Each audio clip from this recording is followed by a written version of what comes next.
Hey guys, welcome to Ethan's Garage. Today you join me on the east coast of Taiwan for another junkyard tour.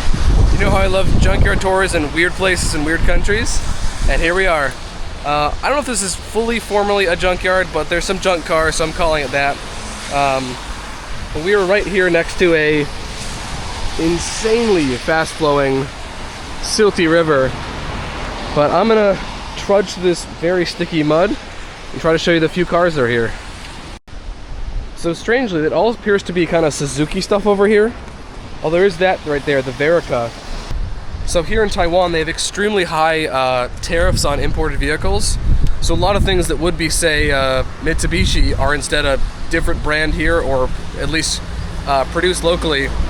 One such thing is this right here, the Verica, which from my knowledge is a Mitsubishi, but it's made here and has a slightly different name for the Taiwanese market. Also, you may notice the reflective tint on this. Turns out they have extremely lax window tint laws, and tons of people have both the old school super mirrored metallic tint for the heat, just like that truck going by right there, or people have pretty much like entirely blackout tint all throughout their car, even the windshield. Check this out. Manual transmission. Doesn't actually look too bad. So I do have one visitor here while I'm filming, but he doesn't seem to care at all that I'm here, which is awesome. And there is a nice view of that insane river flow. Right here looks to be another one of those Verica trucks. Very overgrown. Reminds me actually of the Piaggio Ape little mini trucks all throughout Italy. Back here it looks like we have some railroad ties, which I wonder if that's actually from the typhoons and stuff washing out the road and damaging stuff. Maybe they end up here. Got a crashed Verica right here. Check this thing out. Yeah, not the safest in a crash. Not that I'm surprised by that at all. This one is pretty rough around the edges. I'm also unsure if you consider these K-trucks or not, because I do think that they are a little bit bigger than this like Japanese K-trucks, but they basically are K-trucks. Got here a pretty normal to North America Honda Accord. Got this Toyota Taxi. I think this is it's not the Toyota Wish. I'm trying to remember what the name of this model is. There's a lot of unique models to here, Japan, and all of like Asia, Southeast Asia. Got another Verica box truck. Looks like they do indeed get some rust out here, which I think on this coast could be honestly from some of the salty sea breeze, as well as just it being very, very rainy, as you can tell right now. Another Verica. Got the nice four-wheel drive emblem right there. Also, if you guys are watching me trudge through the mud and get drenched just to make a video, I hope you will subscribe, because I think I earned it, right? Over here, yet another Verica. Not only are they common in this lot, but they're actually insanely common everywhere here in Taiwan. There's not an enormous variation in the car models here because of how much it's domestic production. Got here the Mitsubishi Zinger. A lot of them are just branded as Zinger. It seems like Mitsubishi is one of the ones that's most rebranded here, whereas other vehicles, like I have a rental Toyota Corolla Cross, which is completely normal looking, normal branding, but is in fact made up by Taipei.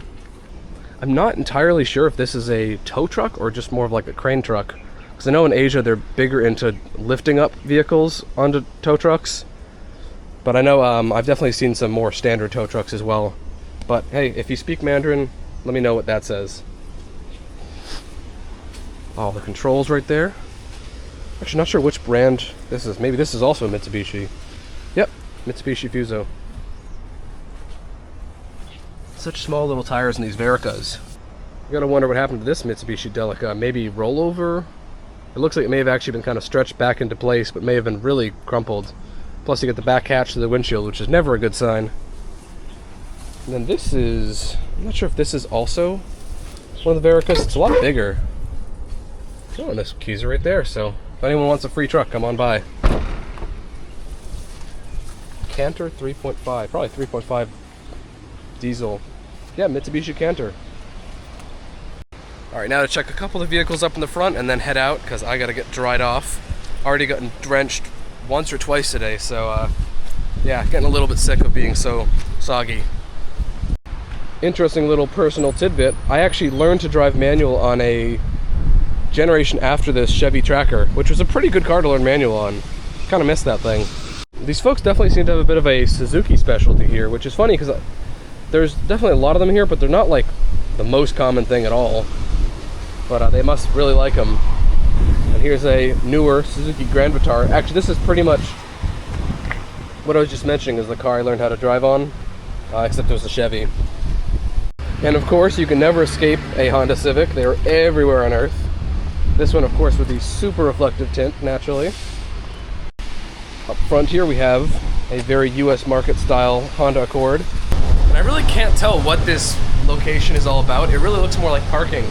They have right up here the pregnant women and then folks with children under 6 years old parking sign.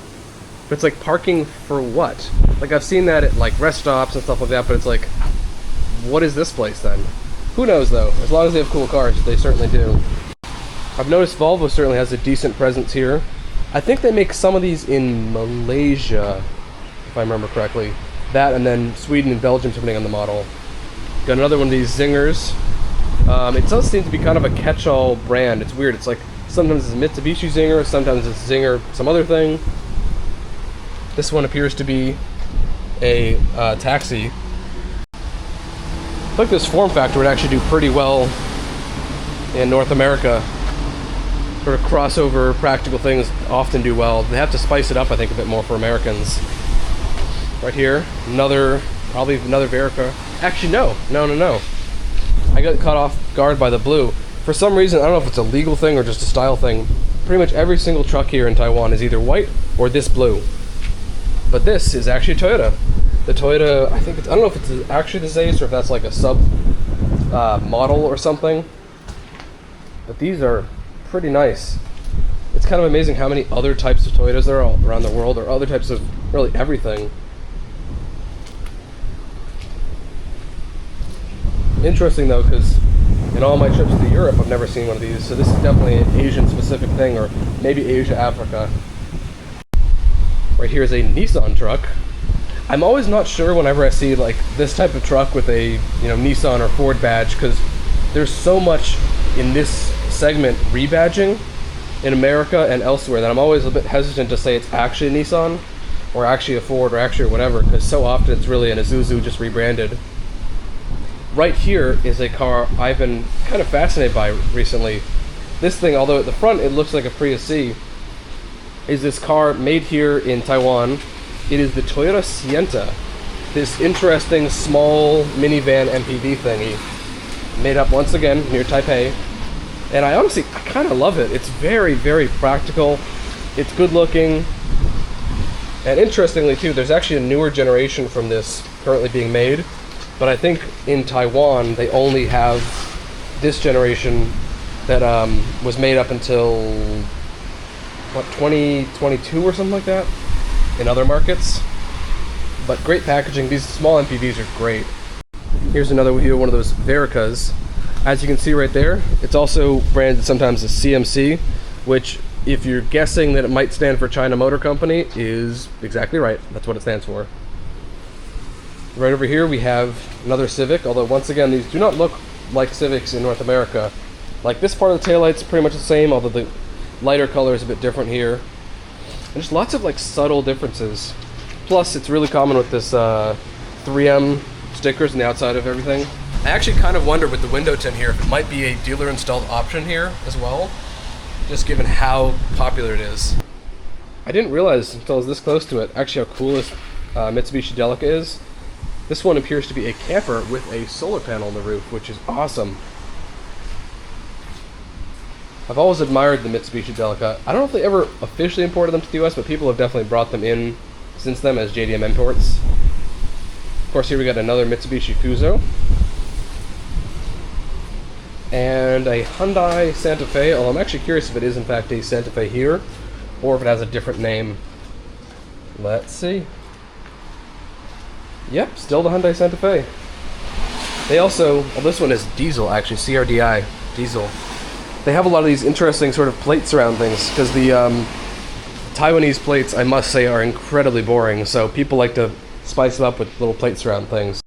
Looks like another Suzuki over here, although interestingly, I've seen a bunch of them say Prince in the back. I'm not sure if that's the model name they call it here or what.